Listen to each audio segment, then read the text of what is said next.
অনেকেই বলছিল আজ পর্যন্ত কেউ back to back world cup জিততে পারেনি, কেউ নাকি নিজের দেশে ওয়ার্ল্ড কাপ জেতেনি। আবার অনেকেই বলছিল যে নরেন্দ্র মোদী স্টেডিয়ামে নাকি বড় ম্যাচ জেতা যায় না। এমনকি এটাও বলা হচ্ছিল যে নিউজিল্যান্ডের বিরুদ্ধে ইন্ডিয়া নাকি টি-20 ওয়ার্ল্ড কাপে জিততে পারে না। কিন্তু একটা কথা কেউ বলেনি যে এই টিমে এমন কিছু খেলোয়াড় আছে যারা প্রথমবার ওয়ার্ল্ড কাপ ফাইনাল খেলতে নেমেই ইতিহাস লিখে দিতে পারে। কেউ বলেনি যে গৌতম গম্ভীরের কোচিংয়ে তৈরি হওয়া এই দলটা সম্পূর্ণ আলাদা।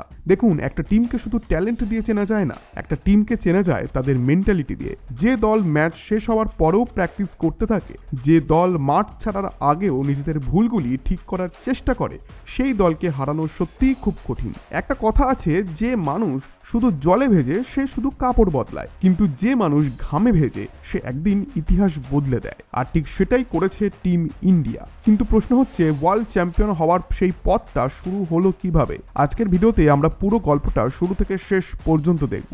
ভিডিওটা ভালো লাগলে অবশ্যই চ্যানেলটিকে সাবস্ক্রাইব করবেন আর টিম ইন্ডিয়ার জন্য কমেন্ট বক্সে একটা সুন্দর মেসেজ লিখে দেবেন। চলুন তাহলে শুরু করা যাক ওয়ার্ল্ড কাপ ফাইনালের দিন থেকে। ফাইনালের শুরুটা কিন্তু ক্রিকেট দিয়ে নয়, শুরু হয়েছিল মিউজিক পারফরমেন্স দিয়ে। মাঠে প্রথমে পারফর্ম করতে আসেন জনপ্রিয় গায়ক সুখবীর, এরপর মঞ্চে আসেন রিকি মার্টিন, সেখানেও তিনি দারুণ পারফরমেন্স করেন। তারপর আসে সেই গুরুত্বপূর্ণ মুহূর্ত, টস। আর আশ্চর্যের বিষয় কি জানেন, গুরুত্বপূর্ণ ম্যাচে আমরা যেন সবসময় টস হারার জন্য তৈরি থাকি। ঠিক তখনই অনেকের মনে আবার ফিরে এসেছিল 2023-এর ওয়ার্ল্ড কাপের স্মৃতি। কারণ ঠিক অস্ট্রেলিয়ার মতোই নিউজিল্যান্ড টস জিতেই বলল আপনারা আগে ব্যাটিং করুন। কিন্তু এবার একটা বড় পার্থক্য ছিল, টিম ইন্ডিয়া এবার পুরো প্রস্তুতি নিয়ে মাঠে নেমেছিল। ইংল্যান্ডের বিরুদ্ধে সেমিফাইনাল থেকেই একটা স্পষ্ট টেমপ্লেট তৈরি হয়ে গিয়েছিল, কিভাবে খেলতে হবে, কিভাবে ম্যাচ কন্ট্রোল করতে হবে। আর মজার বিষয় হলো, ফাইনালে এসে নিউজিল্যান্ড নিজেই যেন সেই পরিকল্পনাটাকে আরো সহজ করে দিল।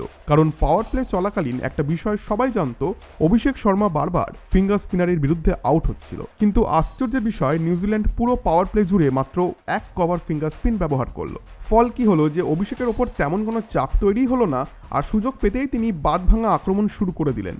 অন্যদিকে সঞ্জু তো আগেই ব্যাট দিয়ে প্রমাণ করে দিয়েছিলেন যে কলকাতা আর মুম্বাইতে যা হয়েছে আহমেদাবাদেও ঠিক সেটাই হবে।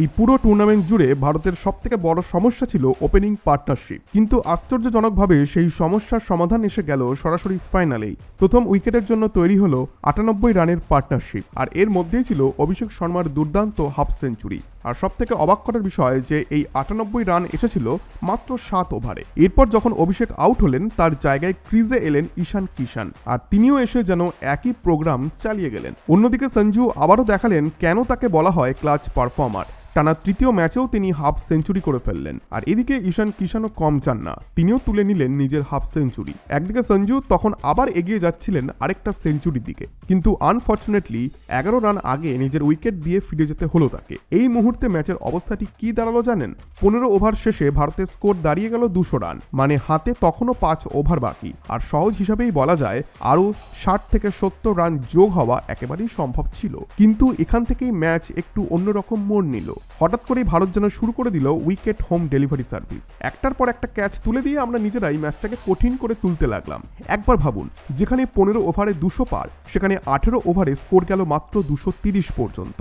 এমনকি সূর্যকুমার, যাকে সবাই চেনে 360 ডিগ্রি ব্যাটসম্যান হিসেবে, সেদিন তিনিও খেলা দেখাতে পারলেন না। কিন্তু ক্রিকেটে শেষ কথা কখনোই শেষ হয়ে যায় না। শেষ ওভারে মাঠে নামলেন শিবম দুবে, আর তারপর যা হলো সেটা এক কথায় পুরো গদর। এমন গদর যে এতটা হয়তো সানি দেওয়ালও তার সিনেমায় করতে পারেননি। শেষ ওভারেই তিনি একাই 25 রান তুলে ফেললেন। আর সেই ঝড়ো ব্যাটিংয়ের সুবাদে টিম ইন্ডিয়া স্কোর পৌঁছে গেল 250 পার। শেষ পর্যন্ত নিউজিল্যান্ডের সামনে লক্ষ্য দাঁড়ালো 256 রানের বিশাল টার্গেট। আর সেই মুহূর্তে নিউজিল্যান্ডের ডাগ আউটে স্পষ্ট বোঝা যাচ্ছিল চাপ এখন পুরোপুরি তাদের দিকেই চলে গেছে।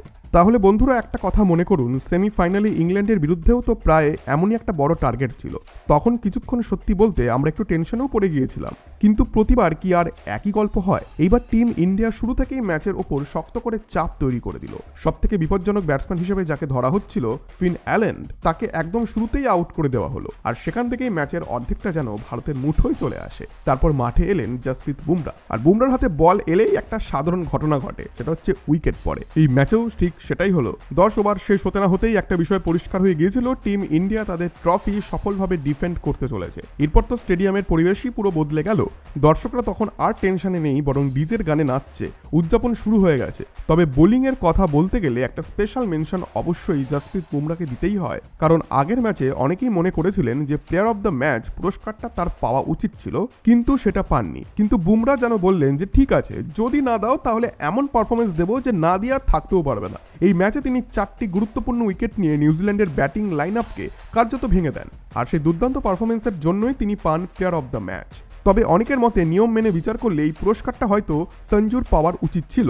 সম্ভবত আগের ম্যাচের ভুলটা সংশোধন করতেই কমেন্টাররা এবার অন্য সিদ্ধান্ত নিয়েছেন। কিন্তু সত্যি বলতে কি যে সঞ্জু এমন একটা কীর্তি করে ফেলেছেন যা পুরস্কারের থেকেও বড়। এই পুরো ওয়ার্ল্ড কাপে তিনি মাত্র 5টা ম্যাচ খেলেছেন, কিন্তু সেই 5টা ম্যাচেই তিনি এমন একটা ইম্প্যাক্ট তৈরি করেছেন, বিশেষ করে শেষ 3টি নকআউট ম্যাচে, যার জন্য শেষ পর্যন্ত তাকে দেওয়া হয় প্লেয়ার অফ দ্য টুর্নামেন্ট পুরস্কার। আর মজার বিষয় কি জানেন, এই টুর্নামেন্টে সবথেকে বেশি রান করেছিলেন পাকিস্তানের সাফজাদা ফারহান। তাই খুব সম্ভব আগামী 1-2 দিনের মধ্যেই আমাদের পাশের দেশ থেকে কিছু কান্নার শব্দ শোনা যাবে। কিন্তু আপাতত আজ শুধু ভারতের জয়ের আনন্দ উদযাপন করার দিন। তো বন্ধুরা, আপনাদের সানডে কেমন গেল? ওয়ার্ল্ড কাপ জেতার পর আপনারা খুশি হয়েছেন নাকি খুব খুব বেশি খুশি হয়েছেন? অবশ্যই কমেন্টে জানান। আর কোন খেলোয়াড়কে আপনারা স্পেশাল মেনশন দিতে চান, কার পারফরমেন্স আপনাদের সবথেকে বেশি ভালো লেগেছে, সবাই কমেন্ট বক্সে অবশ্যই লিখবেন।